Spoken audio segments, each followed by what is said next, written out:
बच्चों आज हम सीखने वाले हैं रोटेशन थ्योरम। इसको रोटेशन थ्योरम या कॉनी मेथड भी कहते हैं बच्चों।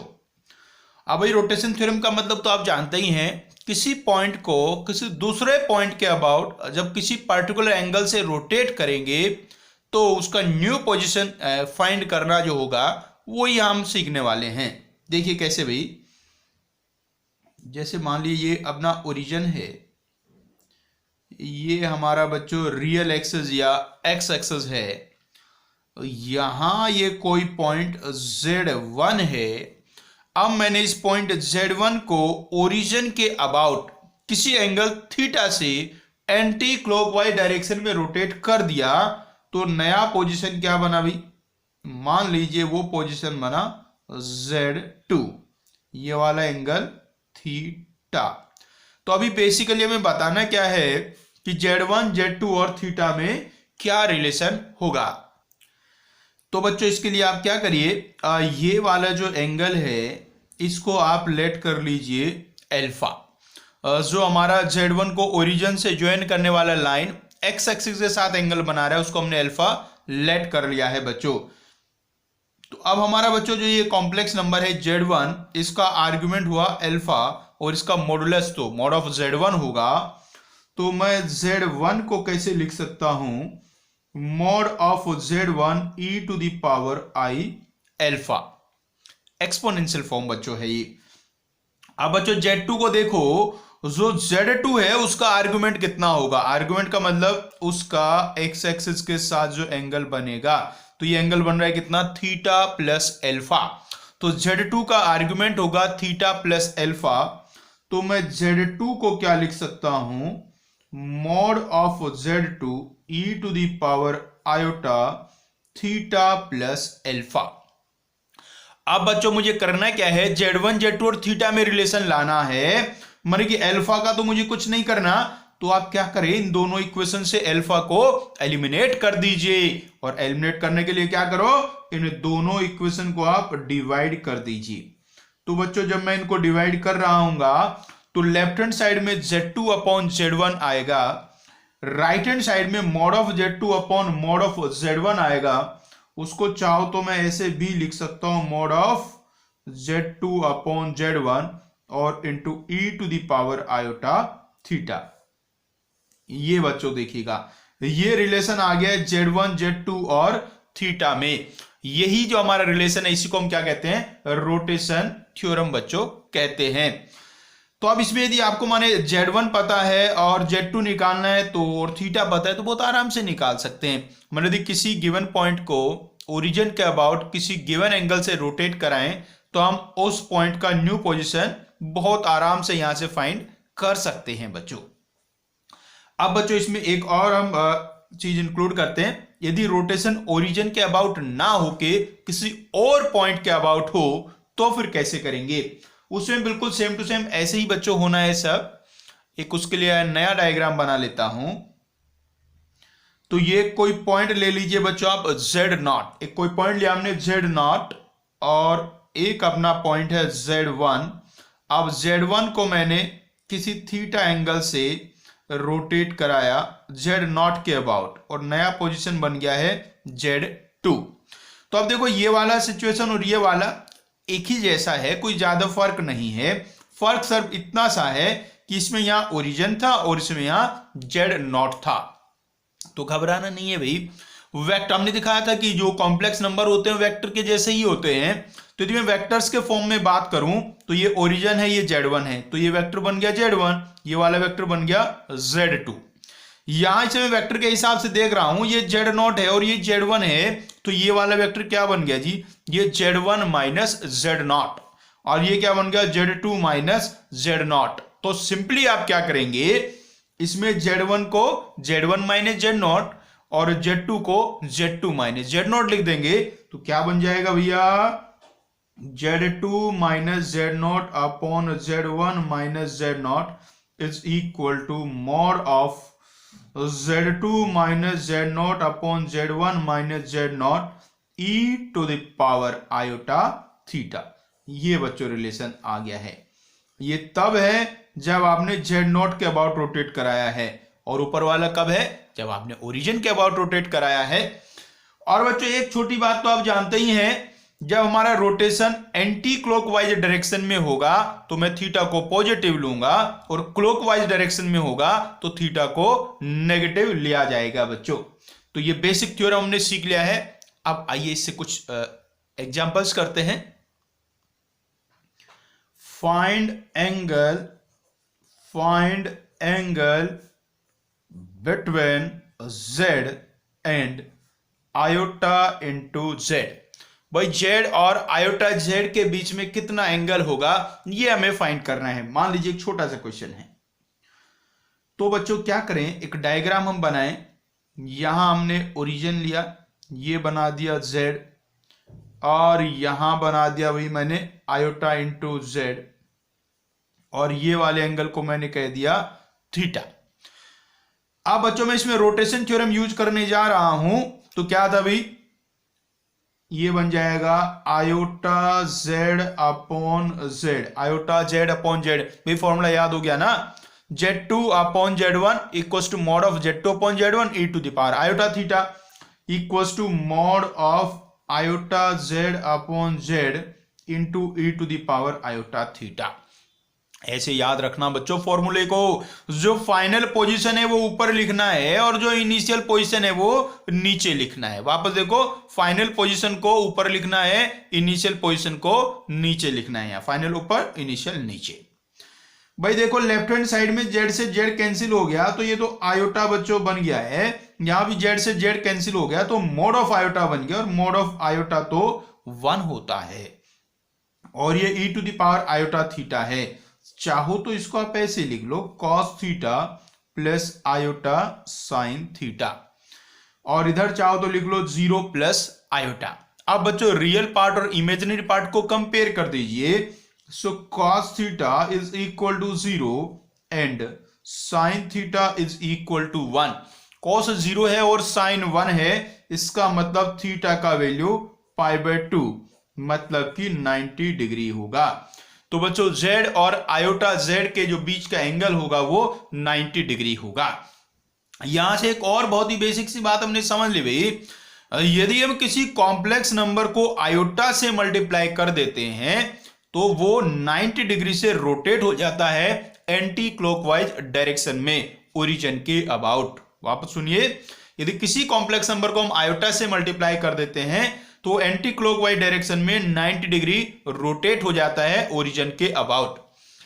अब यदि इसी को मैं माइनस आयोटा कह दूं, माइनस आयोटा से मल्टीप्लाई करना है, तो अब डायरेक्शन चेंज हो जाएगी, डायरेक्शन चेंज हो जाएगी, क्लॉकवाइज डायरेक्शन में रोटेट हो जाएगा।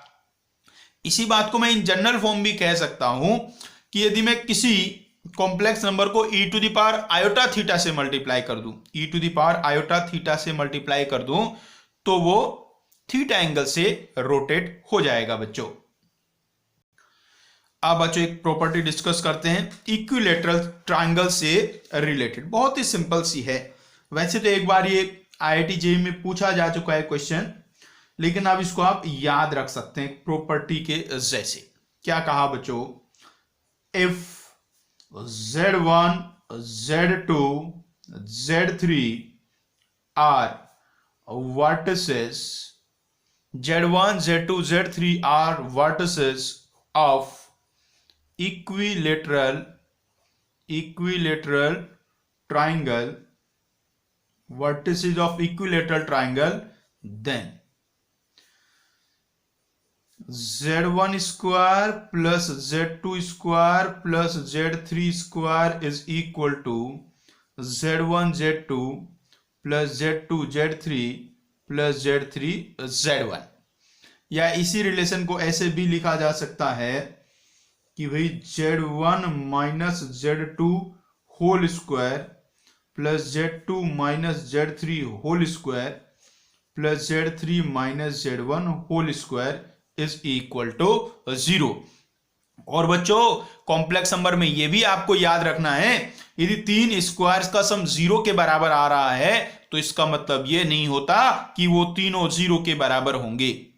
मतलब हमने यहां z1 minus z2 square plus z2 minus z3 square plus z3 minus z1 square बराबर 0 रखा है, लेकिन इसका यह मतलब बिल्कुल नहीं निकलता कि ये भी जीरो होगा और ये भी जीरो होगा और ये भी जीरो होगा। ये प्रॉपर्टी सिर्फ रियल नंबर्स के लिए है।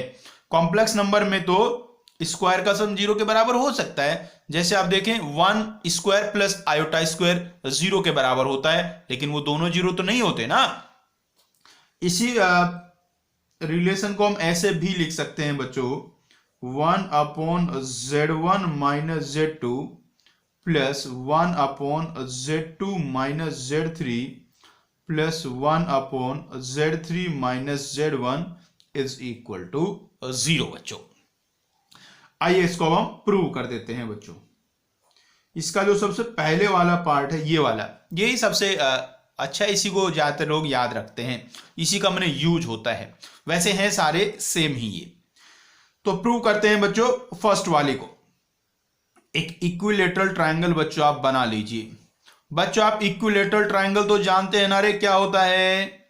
एक ऐसा ट्रायंगल जिसकी तीनों साइड्स इक्वल होती हैं और उसके जो एंगल्स होते हैं वो सब 60 डिग्री के होते हैं। तो मैं ये वाला पॉइंट मान लेता हूं Z1, ये ले लेता हूं Z2 और ये ले लेता हूं Z3। और ये वाला एंगल कितना हो गया जी? π/3, मतलब कि 60 डिग्री। इसको यदि मैं A कह दूं, इसको मैं B कह दूं और इस पॉइंट का नाम C रख दूं। इसमें बच्चों ये वाली जो डिस्टेंस है AB और AC और BC सब इक्वल ही होंगे। अब बच्चों यहां से देखो रोटेशन थ्योरम का फीलिंग आप लीजिए थोड़ा। आप ऐसा समझिए आपने Z2 को Z1 के अबाउट π/3 एंगल से रोटेट किया तो आप Z3 पे पहुंच गए हैं। तो रोटेशन थ्योरम यूज कर दीजिए। फाइनल पोजीशन कौन सी है? Z3 वाली, इनिशियल वाली है Z2। तो क्या लिखा जाएगा? Z3 minus Z1। भाई Z1 के अबाउट रोटेट करा ना, तो Z3 minus Z1 upon Z2 minus Z1 is equal to mod of Z3 minus Z1 upon Z2 minus Z1 e to the power iota π/3। तो Z3 minus Z1 upon Z2 minus Z1 equals to, अब देखो बच्चों जो mod of Z3 minus Z1 है, mod of Z3 minus Z1 मतलब कि ये वाला डिस्टेंस ही तो हुआ, ये वाला डिस्टेंस तो AC है, तो ये AC है। ऐसी mod of Z2 minus Z1 AB है और e to the power iota π/3 का मतलब cos π/3 प्लस आयोटा साइन π/3। अब बच्चों AC और AB तो दोनों इक्वल ही हैं, तो इनको तो आप भैया कैंसिल कर लो। तो बचा क्या? Z3 minus Z1 upon Z2 minus Z1 upon Z2 minus Z1 is equal to cos π/3 का वैल्यू 1/2 और साइन π/3 का वैल्यू √3/2। ऐसा बच्चों बन गया है। अब भाई बच्चों यहां से मैं आयोटा को एलिमिनेट करना है, आयोटा को खत्म करना है, तो उसके लिए आपको स्क्वायर करना पड़ेगा। तो ये जो 1/2 है इसको आप इधर ले आइए, इस 1/2 को आप इधर ले आइए और फिर स्क्वायर कर दीजिए बच्चों। तो देखिएगा कैसा रिलेशन बन जाएगा भाई।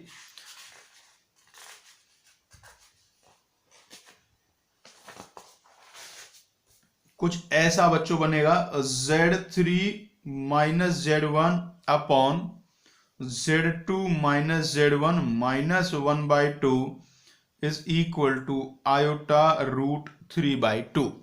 अब बच्चों आप एलसीएम ले लीजिए और स्क्वायर कर दीजिए। थोड़ा सा यदि मैं एलसीएम ले लेता हूं तो ये कुछ ऐसा बनता दिख रहा है मुझे, 2Z3 माइनस 2Z1 और माइनस के साथ Z2 minus Z1 upon 2 into Z2 minus Z1 is equal to iota √3/2। तो ये वाला 2 तो इस 2 से आप कैंसिल कर ही लेंगे भाई। ऊपर यदि आप देख पा रहे हैं तो 2Z3 है, यहां माइनस का 2Z1 है और अंदर ये प्लस का Z1 होगा, तो ये माइनस का Z1 बचेगा और माइनस का Z2 बचेगा। अब ये अपना Z2 माइनस Z1 है, इसको उधर ही ले जाना भैया। तो iota √3 into Z2 minus Z1। अब आप दोनों साइड स्क्वायर कर दीजिए। स्क्वायर क्यों किया अभी? जिससे आयोटा ना बचे। अब इसका स्क्वायर क्या आपको ओपन करना आता है? आता ही होगा। तो ये बन जाएगा बच्चों 4Z3 square plus Z1 square plus Z2 square -4z3z1 plus 2z1z2 -4z3z2। ये बच्चों स्क्वायर ओपन करके बन गया है। और यदि मैं राइट हैंड साइड में देख रहा हूं तो ये बन गया -3। भाई आयोटा का स्क्वायर -1 और √3 का स्क्वायर है 3, और z2 - z1 का स्क्वायर हुई z2 square plus z1 square -2z2z1। ऐसा बच्चों बन गया देखिएगा। बस अभी तो क्या थोड़ा सिंप्लीफाई करना है।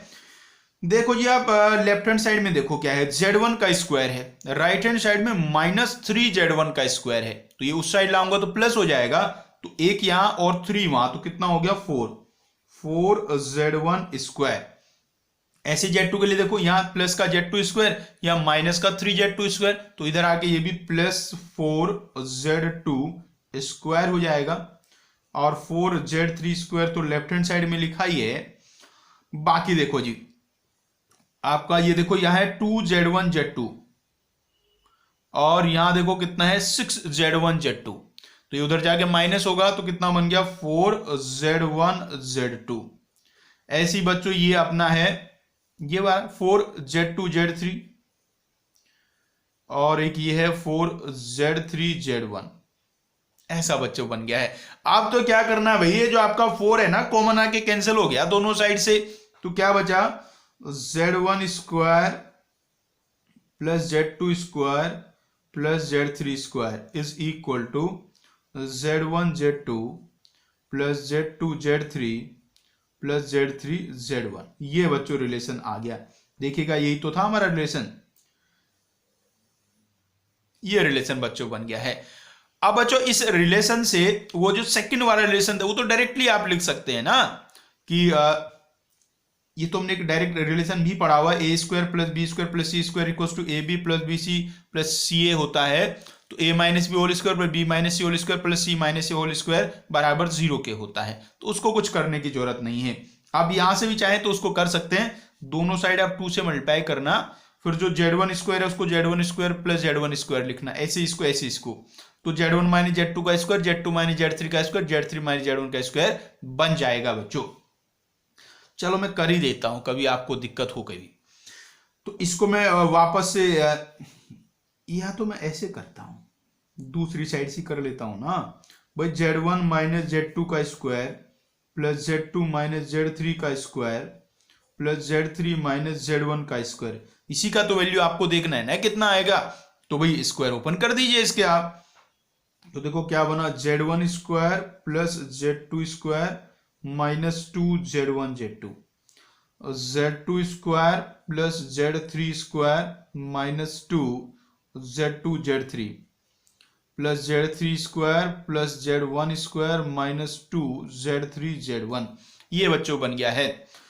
अब इसमें देखो जैसे यहाँ z1 स्क्वायर है, एक यहाँ z1 स्क्वायर है, तो 2z1 स्क्वायर बना, ऐसे 2z2 स्क्वायर और ऐसे ही 2z3 स्क्वायर, और बाकी सब में तो 2 पहले से ही लिखा हुआ है, तो इसका मतलब मैं 2 को तो कॉमन ले सकता हूं ना, तो बच्चों ने 2 कॉमन ले लिया, तो ये बचा z1 square plus z2 square plus z3 square minus z1 z2 minus z2 z3 minus z3 z1। अब बच्चों कुछ भी बताने की जरूरत नहीं कि इसका वैल्यू 0 आ गया है, क्योंकि z1 square plus z2 square plus z3 square z1 z2 plus z2 z3 plus z3 z1 के ही बराबर है। तो ये हमने जो सेकंड वाला रिजल्ट था बच्चों वो भी प्रूव कर दिया है। अब आइए हम थर्ड वाला रिजल्ट भी प्रूव करते हैं। उसको प्रूव करने के 2 तरीके हैं जी, एक तो जैसे हमने सेकंड वाला किया वैसे उसको भी आप कर सकते हैं, उसका एलसीएम लेके आप सॉल्व कर लें, या मैं उसका एक आपको इंडिपेंडेंट प्रूफ भी बता देता हूं। थर्ड वाला जो बच्चों हमारा रिलेशन है उसको प्रूव, रिलेशन लिख लो एक बार, 1/z1 minus z2 plus 1/z2 minus z3 1/z3 minus z1 is equal to 0। ये बच्चों तो एक प्रूफ तो मैंने क्या बताया जी, इसका आप एलसीएम ले लोगे और जो पहले वाला रिलेशन है उसको यूज कर लोगे तो आ जाएगा, और दूसरा इंडिपेंडेंट प्रूफ उसके बिना वो आपको मैं बता रहा हूं। वापस से आओ भाई इक्विलेटरल ट्रायंगल के बारे में। आप क्या जानते हो कि उसकी जो तीनों साइड्स होती हैं वो इक्वल होती हैं। इक्विलेटर ट्राइंगल की तीनों साइड्स इक्वल होती हैं। इसको मैं Z1 कहता हूं, इसको Z2 कहता हूं, और बच्चों ये Z3 होता है। तो ये पॉइंट A, ये पॉइंट B और ये पॉइंट C। हम जानते हैं बच्चों कि जो AB है और जो BC है और जो CA है वो तीनों इक्वल ही होते हैं। इक्विलेटर ट्राइंगल है तो तीनों साइड्स इक्वल होंगी बच्चों। अब बच्चों जो AB है, AB का लेंथ कैसे निकलेगा? Mode of Z2 minus Z1, mode of Z2 minus Z1। चाहो तो Z1 माइनस Z2 भी लिख दो, कोई फर्क नहीं पड़ता। मोड के अंदर थोड़ा ना कोई फर्क पड़ता है अदल बदल करने से। ऐसे BC का लेंथ क्या होगा? Mode of Z2 minus Z3, और ये होगा mode of Z3 minus Z1। ऐसा बच्चों होगा। बच्चों तीनों के मोड बराबर हैं। अब यदि मैं इनका स्क्वायर कर दूं, यदि मैं इनका स्क्वायर कर दूं तो भी तो बराबर ही होंगे। अरे 3 नंबर बराबर है तो उनके स्क्वायर भी तो बराबर ही होंगे। अब इसको मैं कुछ लेट कर लेता हूं। क्या लेट कर लेता हूं? के इसको लेट कर लिया भाई, ठीक है जी। अब देखिएगा यहां से, चलो Z1 minus Z2 mod square equal to क्या है? के। और मोड ऑफ Z1 माइनस ये Z2 है, mode of Z1 minus Z2 square को मैं क्या लिख सकता हूं? उसको लिखा जा सकता है Z1 minus Z2 into Z1 minus Z2 का कॉन्जुगेट इक्वल्स टू के है। तो यहां से बच्चों देखो आप, Z1 conjugate minus Z2 conjugate is equal to K upon Z1 minus Z2। ये रिलेशन बच्चों आ गया है नंबर 1। सिमिलरली क्या लिखा जा सकता है कि भैया Z2 conjugate minus Z3 conjugate is equal to K upon Z2 minus Z3। बिल्कुल जैसे पहले वाले पार्ट को किया, बिल्कुल सेम टू सेम ऐसे ही आप इसको भी कर सकते हैं। इसका नाम नंबर 2 रख लेता हूं। और तीसरा रिलेशन क्या बन सकता है? Z3 conjugate minus Z1 conjugate is equal to K upon Z3 minus Z1। ये तीसरा रिलेशन बना। अब सिंपली आप क्या करिए, इन तीनों को ऐड कर दीजिए। 1 प्लस 2 प्लस 3 आप कर दीजिए। पहले आप राइट हैंड साइड में देखो क्या होगा। के अपॉन Z1 माइनस Z2, के अपॉन Z2 माइनस Z3, के अपॉन Z3 माइनस Z1। तो मैं के तो कॉमन ले लेता हूं, तो क्या बचा अंदर? 1 upon Z1 minus Z2 plus 1 upon Z2 minus Z3 plus 1 upon Z3 minus Z1। अब जो लेफ्ट हैंड साइड में था देखो, यहां Z1 conjugate minus Z2 conjugate था, यहां Z2 conjugate minus Z3 conjugate था, ये Z3 conjugate minus Z1 conjugate था। तो आपको नहीं लग रहा सारे कैंसिल हो गए? अरे यहाँ प्लस का Z1 या माइनस का Z1 कैंसिल, यहाँ प्लस का Z2 या माइनस का Z2 कैंसिल, ये माइनस का Z3 या प्लस का Z3 कैंसिल। तो इज इक्वल टू में आ गया है 0 बच्चों। अब भाई ये जो k है इसको आप 0 में ले जाइए, तो क्या रिलेशन बन गया है?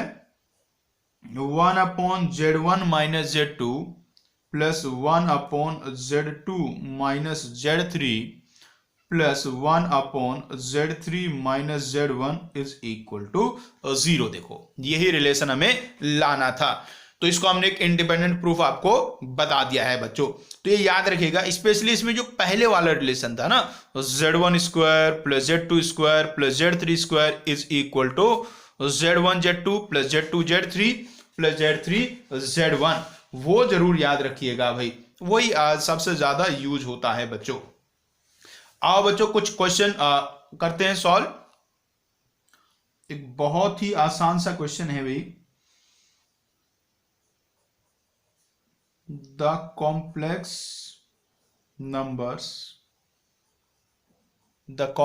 Numbers Z1 Z2 and Z3 satisfying Z1 Z2 Z3 satisfying Z1 minus Z3 upon Z2 minus Z3 is equal to 1 minus iota root 3 upon 2 are the vertices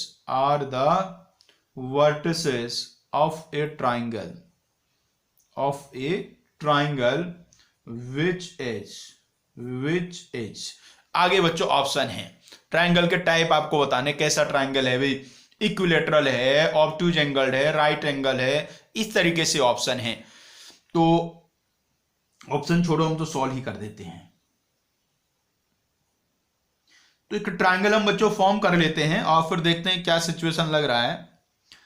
कभी भी आपको ऐसे ट्राइंगल के वर्टिसेस गिवन हो तो पहले डायग्राम बनाओ। यहां बना लेता हूं मैं Z3, यहां लिख लेता हूं मैं Z2 और यहां लिख लेता हूं मैं Z1।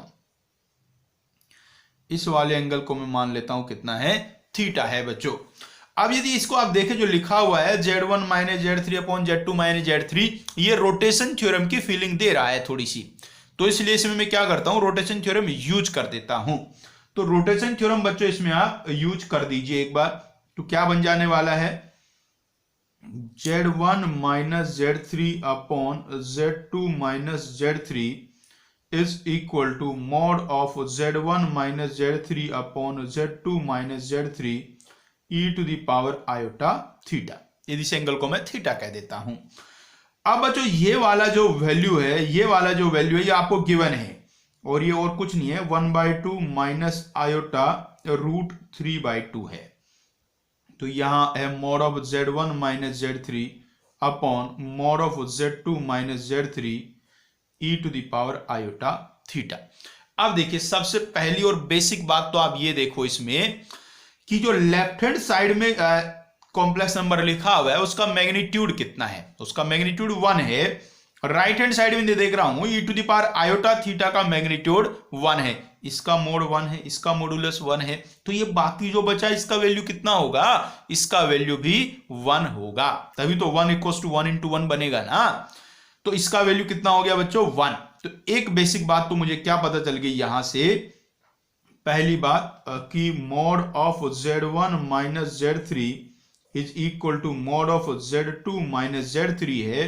मैंने डायग्राम से दी, मैं देखो इसका नाम मैं लिख लेता हूं ABC ऐसे करके।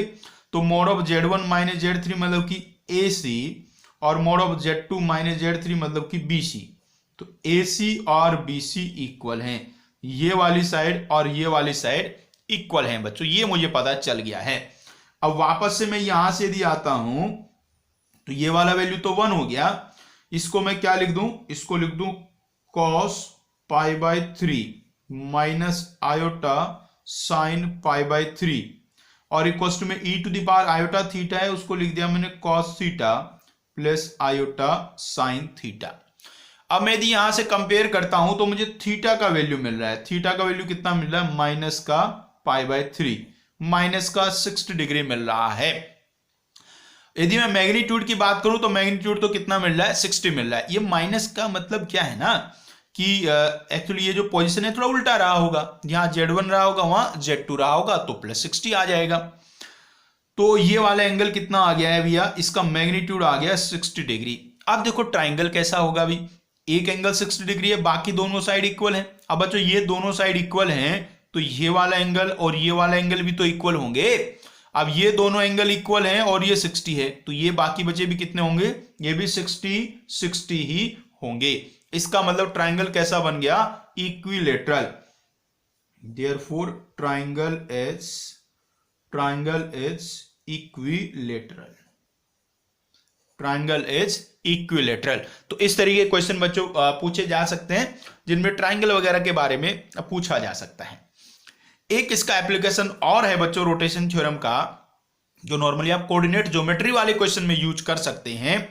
माने जैसे कोई ये इक्विलेटर ट्राइंगल है, इसके 2 वर्टिसेज आपको दे दिए और तीसरा आपको निकालना है, तो यही रोटेशन थ्योरम यूज करके आप बहुत आराम से निकाल सकते हैं। ये आप क्या किसी और फिगर में भी कर सकते हैं, किसी में भी आपको रोटेशन कराना है तो डायरेक्टली ये थ्योरम आप यूज वहां कर सकते हैं। आइए एक छोटा सा क्वेश्चन ऐसा मैं आपको कराता हूं। क्वेश्चन में बच्चों कहा गया है इफ ए 2,3, अब ये देखो 2,3 भी लिख सकता है, 2 + 3 आयोटा भी लिख सकता है, इतना तो आप समझ चुके होंगे। And B 3,4 are 2 vertices are two vertices of a square, two vertices of a square A B C D take an anti clockwise order.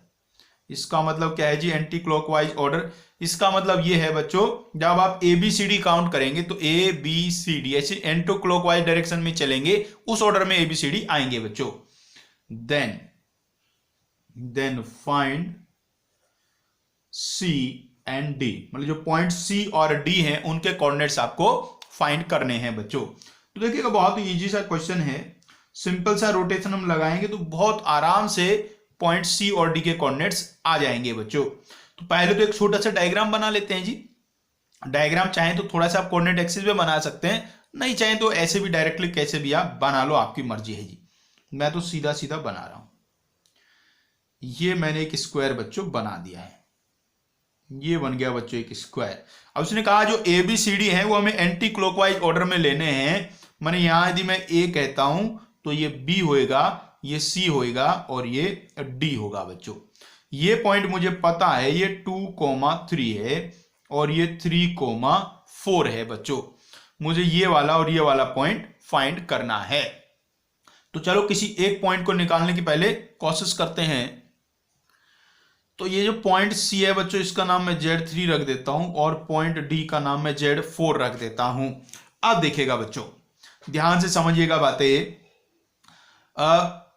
ये वाला एंगल कितना है, ये 90 डिग्री है, मतलब कि π/2 है।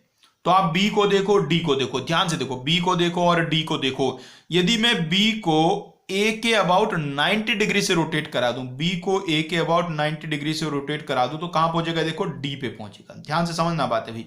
यदि मैं बी को ए के अबाउट 90 डिग्री से रोटेट कराऊंगा तो कहां पहुंचेगा, डी पे पहुंचेगा।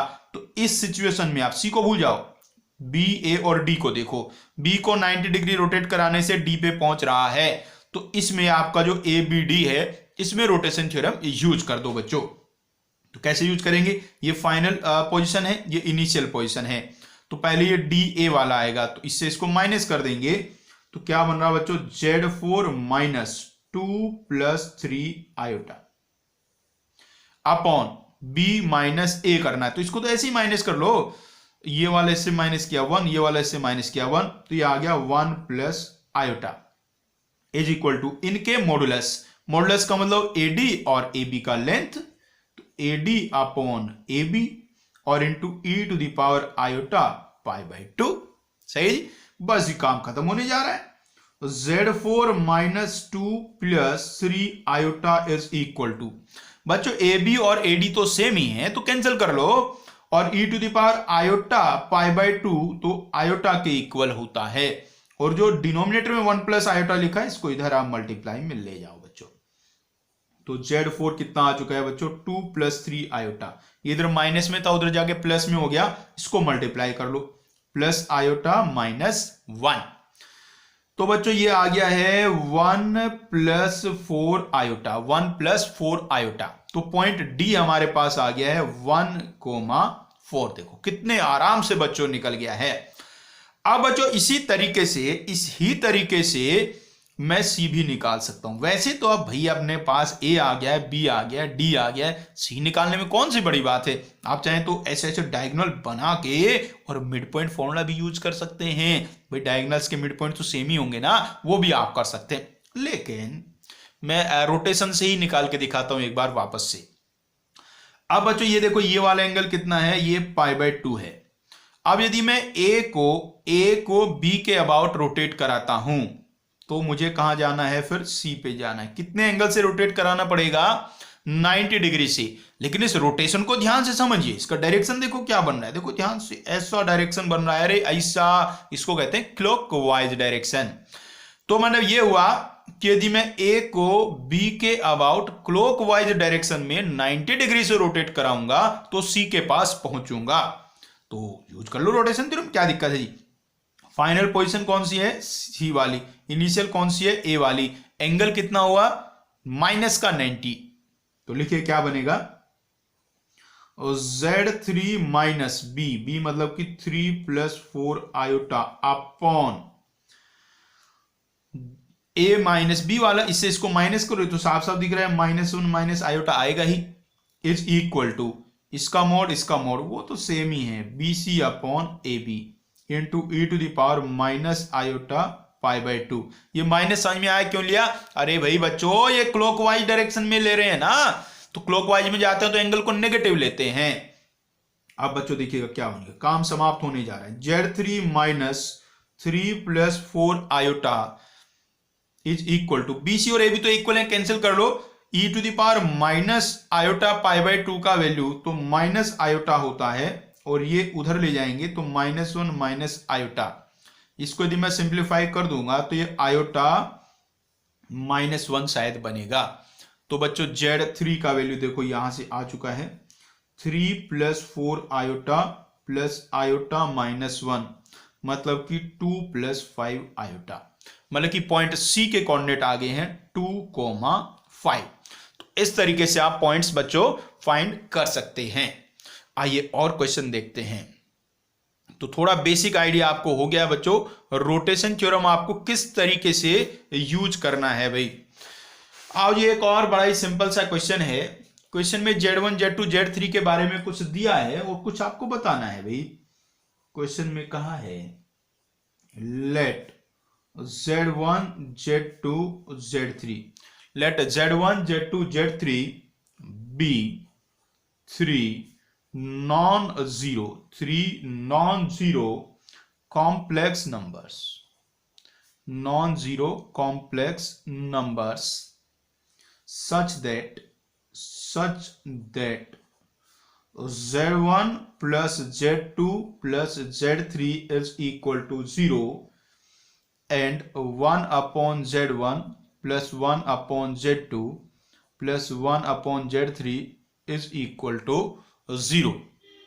देन तो आपको बताना है जी, कुछ एक दो ऑप्शन है वो लिख देता हूं आपके लिए। पहला ऑप्शन बच्चों Z1 Z2 Z3 are collinear, Z1 Z2 Z3 are collinear. दूसरा option Z1 Z2 Z3 are vertices, Z1 Z2 Z3 are vertices of an equilateral triangle, vertices of equilateral triangle। Third option है भी circumcenter of triangle, circumcenter of triangle with vertices at Z1 Z2 Z3 is origin। तीन option है, चौथा option आप कोई भी लिख लीजिए। एक ही है जी Z1 Z2 Z3 can't be collinear। ये है बच्चों, ध्यान से देखिएगा। तो ये जो रिलेशन दिए हैं भाई इनको हम देख लेते हैं, इनसे क्या पता चल रहा है। ऑप्शन में यदि मैं देख रहा हूं इक्विलेटर ट्राइंगल लिखा है, कहीं एक कोलिनियर लिखा है, दो ही मेन बातें लिखी हैं। तो देखिएगा क्या सीखते हैं हम, क्या क्या हमें पता चल रहा है। पहली बात तो Z1 plus Z2 plus Z3 का वैल्यू 0 के इक्वल है, और 1 upon Z1 plus 1 upon Z2 plus 1 upon Z3 ये 0 के इक्वल है। इसको मैं ऐसे भी लिख सकता हूं कि Z1 Z2 plus Z2 Z3 plus Z3 Z1 0 के इक्वल है। अरे एलसीएम ले लिया भाई, एलसीएम। तो ये रिलेशन बच्चों आ रहा है। अब बच्चों यदि मैं इसका स्क्वायर कर देता हूं, तो क्या मिलने वाला है मुझे, Z1 का स्क्वायर प्लस Z2 का स्क्वायर प्लस Z3 का square plus 2 into Z1 Z2 plus Z2 Z3 plus Z3 Z1 is equal to 0। इसका Z1 plus Z2 plus Z3 का होल स्क्वायर बच्चों कर दिया सिर्फ। अब भाई बच्चों देखो इसका वैल्यू तो कितना है, इसका वैल्यू तो 0 है। तो इसका मतलब ये हुआ कि Z1 square plus Z2 square plus Z3 square का वैल्यू 0 के इक्वल है। Z1 square plus Z2 square plus Z3 square 0 के इक्वल है। और देखो भैया Z1 Z2 plus Z2 Z3 plus Z3 Z1 इसका वैल्यू भी 0 के इक्वल है। तो क्या मैं ये नहीं कह सकता कि Z1 square plus Z2 square plus Z3 square is equal to Z1 Z2 plus Z2 Z3 plus Z3 Z1 है? ऐसा कह सकता हूं कि नहीं कह सकता भाई? और यदि मैं ऐसा कह सकता हूं भाई, यदि ऐसा कह सकता हूं तो ये तो इक्विलेटरल ट्रायंगल की कंडीशन है ना। इसका मतलब ट्रायंगल कैसा होगा? इक्विलेटरल होगा। तो Z1 Z2 Z3 क्या है? एक इक्विलेटरल ट्रायंगल के वर्टिसेज हैं बच्चों। अब बच्चों ये इक्विलेटरल ट्रायंगल के वर्टिसेज हैं तो कोलिनियर तो नहीं है, इसका मतलब नॉन कोलिनियर है, कोलिनियर नहीं हो सकते। तो दो ऑप्शन, तीन ऑप्शन का काम खत्म हुआ। एक ऑप्शन बचा है कि इनसे जो ट्रायंगल बनेगा उसका सरकम सेंटर ओरिजिन पे होगा। भाई सरकम सेंटर ओरिजिन पे होने का मतलब यह होता है कि इन तीनों पॉइंट का जो ओरिजिन से डिस्टेंस होगा वो सेम होगा, मतलब कि इनका मैग्नीट्यूड कैसा होना चाहिए? सेम होना चाहिए बच्चों। उसको देखने के देखो दो तरीके हमारे पास हैं। या तो हम ऐसे देख सकते हैं कि भाई जो हमारा ट्रायंगल बना Z1 Z2 Z3 वाला, उसका आप सेंट्रोइड निकाले। सेंट्रोइड कैसे निकलता है? तीनों वर्टिसेज को ऐड कर देते हैं तो उसका सेंट्रोइड आएगा Z1 plus Z2 plus Z3 upon 3 और वो 0 के इक्वल है, मतलब कि ओरिजिन पे है। सेंट्रोइड ओरिजिन पे है। ट्रायंगल कैसा? इक्विलेटरल है। इसका मतलब उसका सरकम सेंटर भी कहां होगा? ओरिजिन पे होगा। एक दूसरा तरीका यह भी है देखने का, ये जो Z1 plus Z2 plus Z3 है इसका आप कॉन्जुगेट ले लो, उससे भी देखा जा सकता है। देखिएगा कैसे, यही थोड़े से मैं बता देता हूं। इसका आप कॉन्जुगेट ले लो, Z1 conjugate plus Z2 conjugate plus Z3 conjugate equal to 0 होगा। अब बच्चों ये बनेगा क्या? Z1 कॉन्जुगेट को मैं ऐसे लिख सकता हूं, mod Z1 square upon Z1 plus mod Z2 square upon Z2 plus mod Z3 square upon Z3 is equal to 0। अब बच्चों देखिएगा, आपको एक रिलेशन गिवन है 1/Z1 plus 1/Z2 plus 1/Z3 equals to 0। वो रिलेशन देखो तभी होल्ड करेगा जब ये तीनों सेम हो जाएंगे, तभी तो ये कॉमन आएंगे, तभी तो 1/Z1 plus 1/Z2 plus 1/Z3 0 के इक्वल होगा। इसलिए इस रिलेशन से और ये वाला देखो, ये वाला जो रिलेशन है, दोनों रिलेशन से आपको ये पता चल रहा है कि मोड Z1 मोड Z2 और मोड Z3 इक्वल हैं बच्चों। इसका मतलब तीनों पॉइंट का ओरिजिन से डिस्टेंस सेम है तो ओरिजिन ट्रायंगल का सरकम सेंटर होगा बच्चों। आइए बच्चों आगे बढ़ते हैं और करते हैं कुछ एक दो ऐसे ही क्वेश्चन बच्चों। अब उम्मीद है हल्का फुल्का आपको आइडिया तो हो गया है किस तरीके से आपको यूज करना है भाई। नेक्स्ट क्वेश्चन में कहा है बच्चों, if Z1 and Z1 conjugate, if Z1 and Z1 conjugate represent adjacent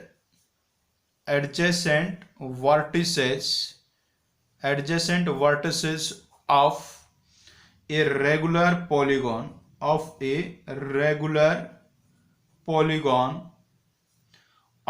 n sides, regular polygon of n sides, and if imaginary part of Z1 upon real part of Z1 is equal to under root 2 minus 1, then find n। n का value बच्चों आपको find करना है। बहुत ही simple सा question है भाई। देखिएगा एक छोटा सा डायग्राम आप बनाओ, एक छोटा सा इसमें डायग्राम बना लीजिए बच्चों। क्वेश्चन में एक छोटी सी इंफॉर्मेशन और भी आपको गिवन है भाई, इसका सेंटर ओरिजिन पे है, सेंटर एट ओरिजिन, ये इंफॉर्मेशन और लिख लीजिए भाई। सेंटर ओरिजिन पे है, ये जो पॉलीगन है रेगुलर पॉलीगन, इसका सेंटर ओरिजिन पे है बच्चों। आप डायग्राम बनाते हैं तो भाई पॉलीगन बनाना तो आपको आता ही होगा। ऐसे बनाएंगे, एक साइड ऐसे बनाओ, एक साइड ऐसे बनाओ, एक साइड ऐसे बनाओ, बस काम खत्म। और ज्यादा बनाना है, कैसे बना लो, कैसे बना लो, कैसे बना लो, बस ये 3 ही सफिशिएंट होती हैं।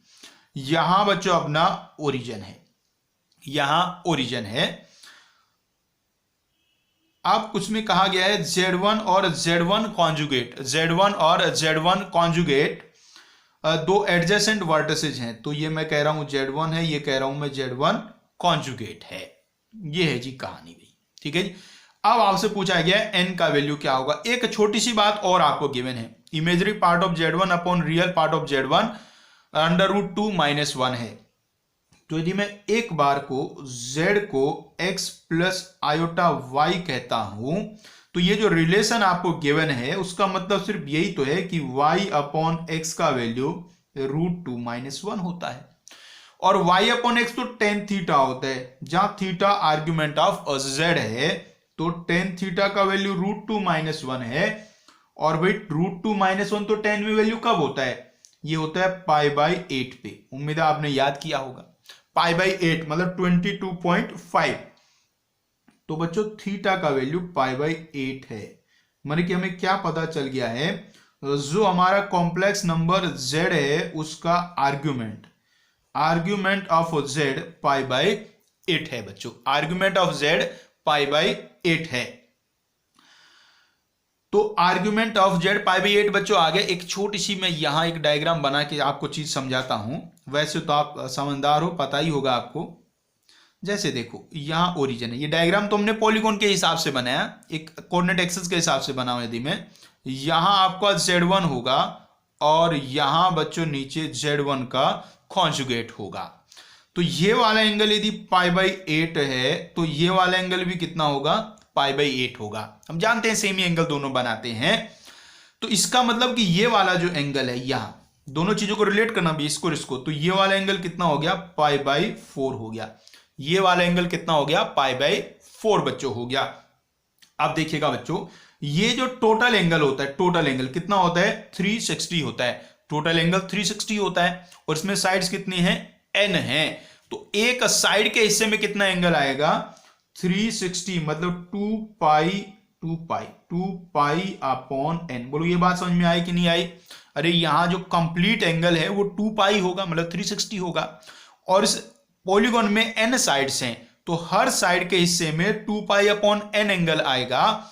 लेकिन वो एंगल आपको गिवन कितना है, π/4। So 2π upon n is equal to π/4, therefore n is equal to 8। तो बच्चों n का वैल्यू 8 के इक्वल होगा। नेक्स्ट क्वेश्चन देखिएगा बच्चों, क्वेश्चन में कहा है if complex numbers z1 z2 and the origin, if complex number z1 z2 and the origin form an isosceles triangle with vertical angle 2π/3, then find the value of z1 square plus z2 square plus z1 z2। ये देखो जी कितना छोटा सा question है। तो क्या करना है, एक छोटा सा डायग्राम बनाओ भाई। बच्चों आइसोसेलेस ट्रायंगल है तो उसमें दो एंगल तो इक्वल होंगे, और जो तीसरा एंगल है वो 2π/3 आपको गिवन है। तो डायग्राम यदि मैं बना लेता हूं एक छोटा सा भाई, ऐसे मान लीजिएगा। तो ये A और ये B, ये C, ABC ऐसे बच्चों अपना ट्रायंगल बन गया। इसका एक एंगल आपको गिवन है 2π/3। बच्चों इसका एक वर्टेक्स ओरिजिन पे, एक Z1 है, एक Z2 है। तो किसी को कहीं भी मान लो, उससे कोई फर्क नहीं पड़ेगा। तो मैं A को ओरिजिन मान लेता हूं, B को Z1 ले लेता हूं और C को Z2 ले लेता हूं। अब बच्चों चूंकि ये आइसोसेलेस ट्रायंगल है तो ये एंगल तो 2π/3 है। इसका मतलब जो बाकी दोनों साइड हैं वो इक्वल होंगी। भाई ये वाला एंगल और ये वाला एंगल इक्वल होगा तो ये दोनों साइड इक्वल होंगी। अब ये वाली साइड किसी के इक्वल नहीं हो सकती क्योंकि ये वाला एंगल कितना है 2π/3 है, तो कोई और एंगल तो 2π/3 हो नहीं सकता, इसलिए ये वाली साइड किसी के इक्वल नहीं होगी, बाकी बची हुई दोनों इक्वल होंगी। तो मुझे एक बात तो ये पता है कि AB और AC दोनों इक्वल हैं। अब बच्चों इसमें मैं क्या करने वाला हूं रे, रोटेशन थ्योरम यूज करूंगा और रिलेशन आ जाएगा Z1 Z2 में। तो रोटेशन थ्योरम यूज कर दो। तो हमने Z1 को ओरिजिन के अबाउट 2π/3 एंगल से रोटेट कराया तो Z2 पे पहुंचे, तो फाइनल है Z2, इनिशियल है Z1। So Z2 upon Z1 is equal to mod of Z2 upon mod of Z1 e to the power iota 2π/3 Z2 upon Z1। भाई मॉड ऑफ Z2 का मतलब तो AC हुआ ना रे, और मॉड ऑफ Z1 का मतलब तो AB हुआ, और e to the power iota 2π/3 का मतलब cos 2π/3 प्लस आयोटा साइन 2π/3। तो बच्चों Z2 upon Z1 is equal to, भाई AC और AB तो दोनों इक्वल हैं, कैंसिल हो गए। cos 2π/3 का वैल्यू -½ होता है और sin 2π/3 का वैल्यू √3/2 होता है बच्चों। तो अब सिंपली हमें Z1 Z2 में रिलेशन तो मिल ही चुका है, जो हमें वैल्यू निकालना है भाई उसमें ना आयोटा तो है नहीं, तो इसलिए मुझे ना आयोटा को एलिमिनेट करना होगा। तो ये मैं 1/2 को उधर ले जाता हूं, तो ये कुछ ऐसा बन जाएगा बच्चों, 2Z2 plus Z1 upon 2Z1, ये 1/2 को उधर ले जाके एलसीएम ले लिया, इज इक्वल टू आयोटा √3/2। ये वाले 2 से ये वाला 2 कैंसिल हो गया, और अब स्क्वायर कर दीजिए, 2Z2 plus Z1 whole square is equal to iota √3 into Z1 का होल स्क्वायर। बच्चों अब बच्चों इसको मुझे सिंप्लीफाई करना है बस। तो सिंप्लीफाई करना तो बहुत आसान है भाई, इसका स्क्वायर ओपन कर दो, ये बच्चों आ गया 4Z2 square plus Z1 square plus 4Z1 Z2 is equal to -3Z1 square. अब बच्चों मैं सबको एक साइड ले जाता हूं, 4Z2 स्क्वायर तो है ही भैया, यहां एक Z1 स्क्वायर है और यहां माइनस का 3Z1 स्क्वायर है, तो उधर जाके ऐड हो जाएगा और ये प्लस का 4Z1 स्क्वायर बन जाएगा, और यहां है बच्चों 4Z1 Z2 और इक्वल टू में है 0। अब भैया जो 4 है उसे कॉमन लेके आप 0 में भेज दीजिएगा, तो क्या बना रे, Z1 square plus Z2 square plus Z1 Z2 is equal to 0। ये बच्चों आ गया है, ध्यान से देखिए यही तो वैल्यू में निकालना था, तो आंसर हमारा बच्चों आ गया है 0। आइए बच्चों एक और ऐसा बढ़िया सा क्वेश्चन बच्चों सॉल्व करते हैं। अब धीरे धीरे आप भी कोशिश करो बच्चों क्वेश्चंस को सॉल्व करने की। नेक्स्ट क्वेश्चन में बच्चों कहा गया है आपको, let Z1 and Z2 be roots of the equation z square plus pz plus q is equal to 0, where the coefficients p and q may be complex। बोले यहाँ P और Q रियल नंबर हो ऐसा जरूरी नहीं है, वो कोई कॉम्प्लेक्स नंबर हो सकते हैं, नॉन रियल भी हो सकते हैं बच्चों, कॉम्प्लेक्स नंबर्स। आगे कहा गया है let A and B represent Z1 and Z2 in the complex plane if angle A or B is equal to alpha which is not equal to 0 and OA is equal to OB where O is origin, prove that prove that P square is equal to 4q cos square alpha by 2। P square equal to 4q cos square alpha by 2। ये है बच्चों, देखिए simple सी बात है। तो यदि मैं पहली लाइन को पढ़ना चालू करता हूं, Z1 Z2 इस इक्वेशन के रूट्स हैं। तो भैया इक्वेशन के रूट्स की जब भी चर्चा होती है मुझे तो एक ही बात याद आती है, sum of roots, product of roots. तो सबसे पहले तो वही लिख देता हूं कि Z1 प्लस Z2 का वैल्यू माइनस P होगा और Z1 Z2 का वैल्यू Q होगा। भाई कहीं जरूरत पड़ेगी तो इनको यूज कर लेंगे। भाई आगे क्या कहा गया है? अभी उसने कहा कि Z1 Z2 तो पॉइंट A और B हैं और एंगल कुछ दिया है। तो डायग्राम बनाओ एक छोटा सा, ऐसा कुछ डायग्राम की कहानी है बच्चों। एक एंगल दिया है आपको A और B, ये A ले लेता हूं, ये O लिख लेता हूं और ये B लिख लेता हूं। ये एंगल A और B आपको अल्फा गिवन है बच्चों। और कहा है जो पॉइंट A है वो Z1 को रिप्रेजेंट कर रहा है और जो पॉइंट B है वो Z2 को रिप्रेजेंट कर रहा है। और कहा है कि OA और OB ये दोनों लेंथ भी इक्वल हैं। तो ये डायग्राम देख के तो एकदम से रोटेशन की फीलिंग आनी चाहिए भाई। तो रोटेशन थ्योरम यूज कर दो इसमें। अब तो आपको यूज करना आ ही गया है। तो Z2 upon Z1 equal to mode Z2। भैया मोड Z2 का मतलब तो OB तो होता है, अपॉन मोड Z1 उसका मतलब तो OA होता है, e to the power iota alpha. अब सिंपली हमें क्या करना है जी, Z1 Z2 में रिलेशन लाना है। तो OA OB तो हटा लो भैया। तो ये इधर कितना हो गया, कोस alpha plus iota sine alpha. ऐसा बच्चों हो गया है। अब देखिएगा क्या करेंगे, हमें आयोटा को गायब करना होता है। तो आप ये कोस एल्फा को ना इधर ले जाइए, कोस एल्फा को इधर ले जाइए और एलसीएम वेलसीएम लेके फिर आप स्क्वायर कर दीजिए। ठीक है, ऐसा आप कर सकते हैं। इसके अलावा चाहे तो आप ऐसा भी कर सकते हैं, एक और तरीका भी दिमाग में है।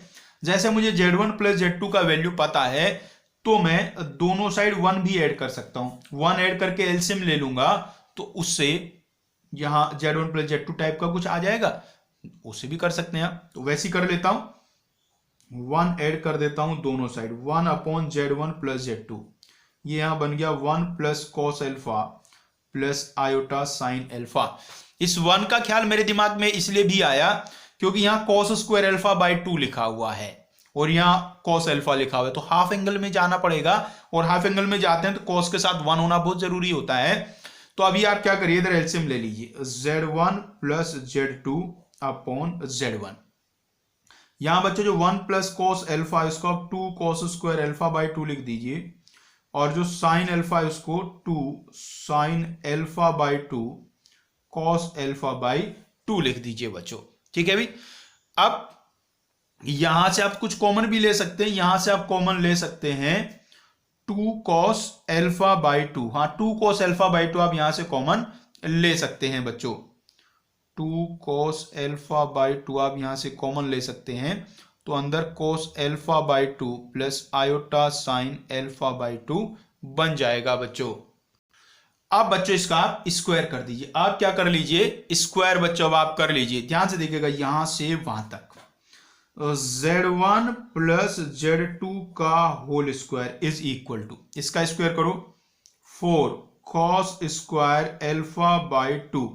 यहां ध्यान से देखो, जब मैं इसका स्क्वायर करूंगा तो इसमें डी मोइवर्स थ्योरम यूज हो जाएगा। तो वो जो स्क्वायर वाला 2 होगा वो एंगल के मल्टीप्लाई में आ जाएगा। तो एंगल के मल्टीप्लाई में आएगा तो ये वाला 2 कैंसिल हो जाएगा। तो यहां क्या बन जाएगा, कोस alpha plus iota sine alpha, ऐसा बच्चों बन जाएगा। और यहां अपॉन में क्या है, Z1 का स्क्वायर, उसे चाहो तो यहीं लिखे रखो, चाहो तो उधर ले जाके लिख दो। तो यहीं लिखे रखता हूं Z1 का स्क्वायर अभी। ठीक है जी, आगे बढ़िए। 4 कॉस स्क्वायर एल्फा बाई 2 तो सही है। ये देखो cos alpha plus iota sine alpha, ध्यान दो रे, cos alpha plus iota sine alpha का वैल्यू तो Z2 अपॉन Z1 था। तो इसकी जगह मैं Z2 अपॉन Z1 लिख देता हूं। इसकी जगह बच्चों मैं Z2 अपॉन Z1 बच्चों लिख देता हूं। अब देखो जी, अब बस फाइनल होने वाला है काम आपका। एक तो देखो ये जो यहां से Z1 का स्क्वायर है, इससे एक Z1 कट जाएगा और एक बचा हुआ Z1 में उधर भेज दूंगा। यहां क्या बच जाएगा, यहां बच जाएगा Z1 प्लस Z2 का होल स्क्वायर इक्वल्स टू में 4Z1 इंटू Z2 वहां है, Z1 यहां से जाएगा और कॉस स्क्वायर एल्फा बाई 2। अब बच्चों ये जो रिलेशन थे इनको भी यूज हमें करना है। तो Z1 प्लस Z2 का वैल्यू माइनस P था, उसका स्क्वायर करेंगे तो P स्क्वायर, और Z1 Z2 का वैल्यू Q था तो ये बन गया 4Q cos square alpha by 2। ऐसा बच्चों देखो आ गया है। तो P square equal to 4Q cos square alpha by 2 आ गया है। यही बच्चों में प्रूव करना था। तो अपना काम हुआ समाप्त भाई। तो बच्चों क्लियर है, आज आपको समझ में आ गया कि रोटेशन थ्योरम क्या होता है और उससे किस तरीके से क्वेश्चन आप सॉल्व करते हैं। और भाई क्वेश्चन तो मैथ्स में जितने ज्यादा से ज्यादा सॉल्व कर लो उतने ही कम होते हैं भाई। तो क्वेश्चन आप भी खूब सारे सॉल्व कर लेना बच्चों, ठीक है भाई। एक बार फिर आपको याद दिला दे, ये सब जो पार्ट चल रहा है ये जेई एडवांस लेवल का है। मेंस में या स्कूल लेवल में इससे कोई सवाल नहीं पूछे जाते हैं, ठीक है बच्चों। तो आप रोटेशन थ्योरम के क्वेश्चन कर लीजिएगा और मेहनत से पढ़ते रहिएगा। चलिए मिलते हैं फिर आपको नेक्स्ट क्लास में।